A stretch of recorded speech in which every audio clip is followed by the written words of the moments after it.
السلام علیکم every one. آج سے ہم انبیاء سیریز کا آغاز کرنے جا رہے ہیں، جس میں ہم انبیاء اکرام کے واقعات، ان کی سیرت، ان کی زندگی کے احوال، ان کے اوپر آنے والی آزمائشیں، تکالیف، کس طرح انہوں نے اللہ تعالیٰ کی تبلیغ کی، کس طرح انہوں نے واعظ و نصیحت کی، کس طرح وہ اللہ تعالیٰ کی طرف لوگوں کو لے کر آئے، لوگوں کو موٹیویٹ کیا، یہ ساری چیزیں ہم ان ویڈیوز کے اندر لے کر آئیں گے۔ تمام کے تمام انبیاء اکرام ان کے اہم ترین واقعات پیش کریں گے آپ کی خدمت میں۔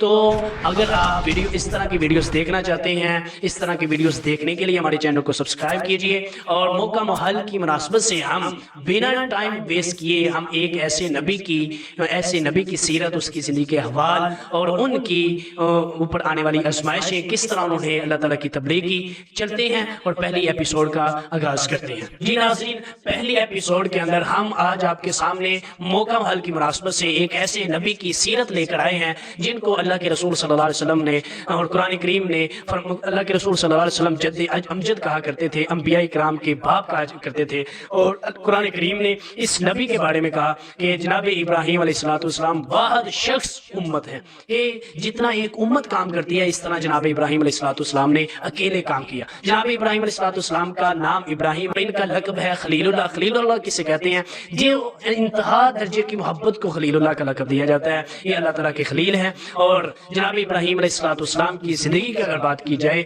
تو انہوں نے پہلے دن سے لے کر ان کی زندگی کے اندر کچھ ایسے واقعات پیش آئے، ایسی آزمائشیں، ایسی تکالیف ہیں جن کو میں آپ کے سامنے پیش کرنا ضروری سمجھتا ہوں۔ سب سے پہلا جو امتحان اور بہت سخت ترین امتحان تھا وہ یہ تھا کہ اتنے زیادہ لوگ جو ہے وہ بتوں کی پوجا کر رہے ہیں، ستاروں کی پوجا کر رہے ہیں، سورج کی، چاند کی، مختلف قسم کے انہوں نے دیوتا بنائے ہوئے ہیں، بت بنائے ہوئے ہیں، معبود بنائے ہوئے ہیں۔ ان کے اندر اللہ تعالیٰ نے جناب ابراہیم علیہ السلام کو ہدایت دی اور وہ ایک اللہ کی عبادت کے لیے، ایک اللہ کی عبادت میں مشغول ہو گئے اور ایک اللہ کی طرف بلانا انہوں نے شروع کر دیا۔ اور اگر بات کی جائے کہ انہوں نے ایک بت خانے کے اندر وہ جو ہے داخل ہوئے، جب ان کی قوم جو ہے وہ ایک میلے کے اوپر چلی جاتی ہے، ایک فنکشن کے اوپر چلی جاتی ہے، تو وہ ایک بت خانے کے اندر داخل ہوتے ہیں۔ اللہ کی تبلیغ کا انہوں نے جو ہے آغاز کرنا شروع کیا، لوگوں کو موٹیویٹ کرنا، اور پھر جگہ جگہ کھڑے ہو کر پھر باپ کو یہ کہنا شروع کر دیا کہ یہ بت جو ہے کوئی فائدہ نہیں دیتے، نہ نفع دے سکتے ہیں، نہ نقصان دے سکتے ہیں، کسی قسم کا ان کا کوئی فائدہ نہیں، آپ کیوں ان لوگوں کی، ان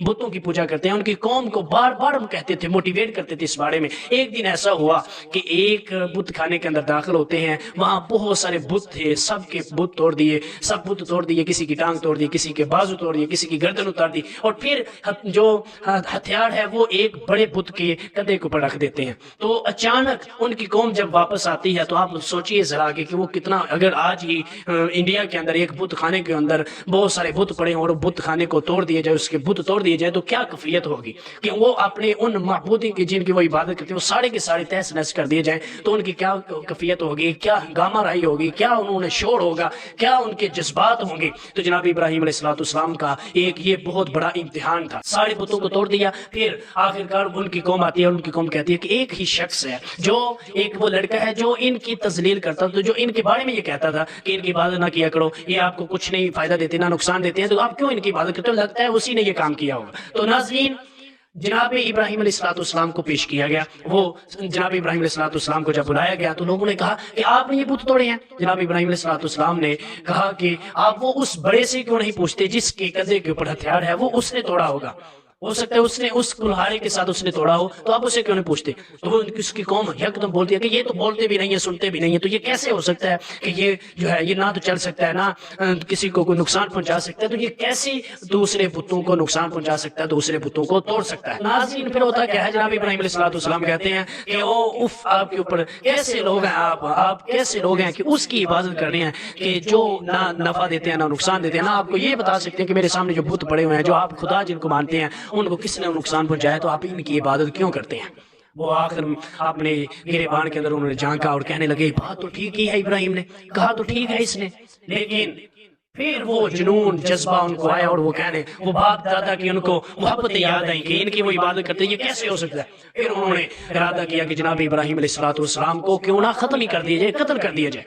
پھر باپ کو جب جناب ابراہیم علیہ السلام نے کہا کہ آپ کیوں ان کی عبادت کرتے ہیں، یہ تو آپ کو نہ نقصان پہنچاتے، تو باپ نے کیا کہا، میں تمہیں رجم کر دوں گا، پتھر برساؤں گا تمہارے اوپر، نکل جاؤ گے یہاں سے۔ تم بہت زیادہ ٹارچر کیا گیا۔ جناب ابراہیم علیہ السلام کا یہ ایک بہت بڑا امتحان تھا۔ جب اس امتحان سے آگے گزرے تو آگے ایک بہت بڑا امتحان اور کھڑا تھا. وہ کون سا امتحان تھا؟ جناب ابراہیم علیہ السلام کے سامنے ایک بہت بڑا ایندھن تیار کیا جا رہا تھا، آگ تیار کی جا رہی تھی، جگہ تیار کی جا رہی تھی، ایک جگہ بتائی جائے کہ اس کی آنکھوں کے سامنے ہم یہ کام کریں گے تو ہو سکتا ہے یہ پلٹ جائے. ایک اللہ کی عبادت کرنے والے تھے، وہ کیسے اس منہج سے، اس سوچ سے وہ کیسے پھر سکتے تھے جو اللہ تعالیٰ نے ان کو عطا فرمائی ہوئی تھی؟ وہ کیسے اس سے چینج ہو سکتے تھے؟ پھر ان کی آنکھوں کے سامنے ایک بہت بڑا جو ہے میدان تیار کیا گیا جس کے اندر آگ جلائی جانی تھی، اور جناب ابراہیم علیہ السلام کو پتا تھا کہ مجھے اس کے اندر انہوں نے پھینکنا ہے، لیکن پھر بھی وہ اپنے عزم کے اوپر، اپنے منہج کے اوپر قائم تھے، اس نعرے کے اوپر قائم تھے، لا الہ الا اللہ کے اوپر قائم تھے. آخرکار جناب ابراہیم علیہ السلام کو اس آگ کے اندر پھینک دیا جاتا ہے، اور اس آگ کو اللہ تعالیٰ حکم دیتے ہیں آگ ابراہیم کے لیے ٹھنڈی ہو جا، اس کو کوئی نقصان نہیں پہنچنا چاہیے. امتحان تھا، ایک بہت بڑا امتحان تھا. تو جناب ابراہیم علیہ السلام کے لیے وہ آگ ٹھنڈی ہو جاتی ہے. جب جناب ابراہیم علیہ السلام باہر آئے تو جناب ابراہیم السلام کہتے ہیں اب میں نے تمہیں بہت زیادہ سمجھایا اور بہت زیادہ تمہیں پیار کے ساتھ، محبت کے ساتھ، اور پھر وہ کام کر کے بھی تمہیں سمجھایا تو تم کچھ نہ کر سکے، تم آخر کار میری جان کے دشمن بن گئے. پھر جناب ابراہیم علیہ السلام نے نمرود کو کہا، نمرود کے ساتھ ٹاکرا ہوتا ہے، اس کے سامنے پیش کیا جاتا ہے جناب ابراہیم علیہ السلام کو. تو کیسا مرحلہ ہوگا وہ؟ جناب ابراہیم علیہ السلام آگ کے اندر جلانے سے پہلے نمرود کے سامنے جب پیش کیا گیا تو نمرود نے کہا کہ تم کس رب کی بات کرتے ہو، کس خدا کی بات کرتے ہو؟ میں بھی خدا ہوں. جناب ابراہیم علیہ السلام کہتے ہیں میرا رب زندہ بھی کرتا ہے اور مارتا بھی ہے، روح بھی بخشتا ہے، مار بھی دیتا ہے. تو تم ایسا کر سکتے ہو؟ اس نے جیل میں سے 2 آدمی بلائے، ایک وہ جس کے اوپر پھانسی لاگو ہو چکی تھی، ایک وہ جس کے اوپر ابھی لاگو نہیں ہوئی تھی. اس نے جس کے اوپر پھانسی لاگو ہو چکی تھی، جس کا وقت مرنے کا قریب آیا ہوا تھا، اس کو چھوڑ دیا اور دوسرے کو قتل کر دیا. اس نے کہا دیکھو جو مرنے والا تھا اس کو میں نے بچا دیا، دوسرے کو جو مرنے والا بھی نہیں تھا اس کو میں نے قتل کر دیا، یہ تو میں بھی کر سکتا ہوں. پھر جناب ابراہیم علیہ السلام کہتے ہیں میرا رب مشرق سے سورج کو نکالتا اور مغرب کی طرف لے کر جاتا ہے، اور تم اگر رب ہو، تم اپنے آپ کو خدا کہتے ہو، تو تم پھر مغرب سے نکالو اور مشرق کی طرف لے کر جاؤ. اب وہ پھیکا پڑ گیا، اس کے دانت کھٹے پڑ گئے، سوچنے لگا، مجبور ہو گیا سوچنے کے اوپر، یہ نہیں کر سکتا تھا وہ. پھر جناب ابراہیم علیہ السلام، آپ اندازہ تو لگائیں کبھی کہ ایک بادشاہ کے سامنے ڈٹ کر مقابلہ کرنا، ڈٹ کر سامنے کھڑے ہو جانا، آنکھوں میں آنکھیں ڈال کر باتیں کرنا، آنکھوں میں آنکھ ڈال کر اس کے سامنے بات کرنا.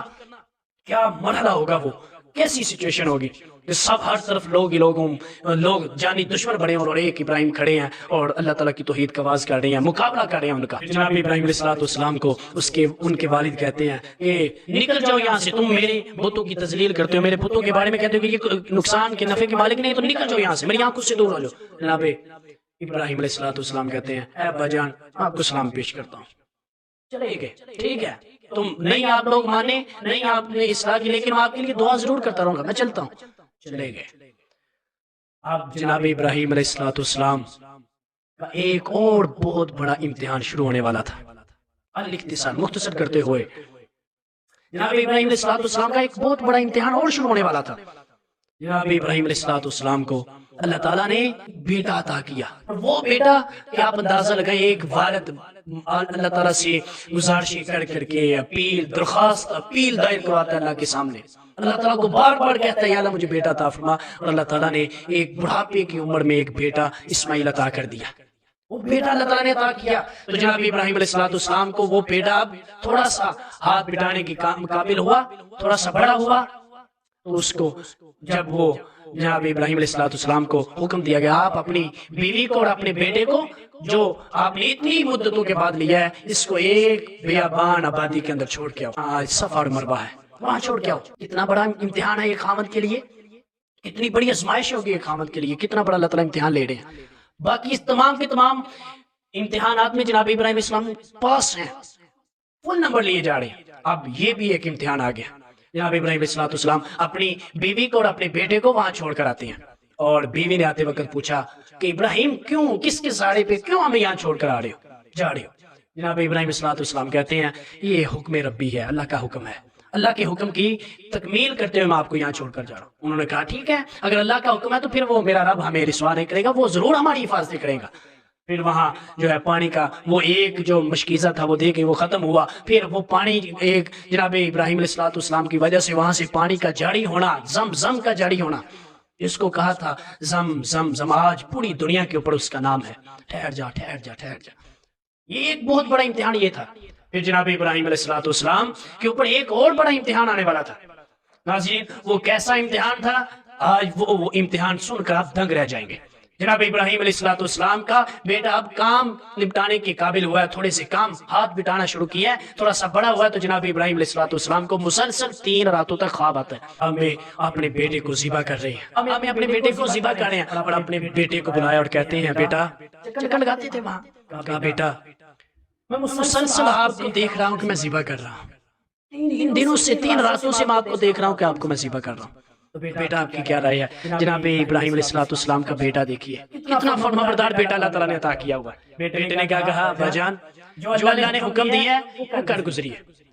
میں انشاءاللہ صبر کرنے والوں میں سے ہوں گا، مجھے آپ صبر کرنے والوں میں پائیں گے. آپ مجھے ذبح کر ڈالیے. اب ابراہیم علیہ السلام کو اور ان کی بیوی کو بار بار شیطان نے ورگلایا، بار ورگلایا. 3 مقامات کے اوپر جو آج جس جگہ کے اوپر پتھر مارے جاتے ہیں، حجاج اکرام جو ہے پتھر مارتے ہیں جس مقام پہ جا کے، وہاں 3 دفعہ شیطان نے ورگلانے کی کوشش کی، لیکن اللہ کے حکم کو پورا کرنے والے تھے جناب ابراہیم علیہ السلام. ابراہیم علیہ السلام نے اپنے بیٹے جناب اسماعیل علیہ السلام کو زمین کے بل لٹایا اور اوپر چھری چلانا شروع کر دی.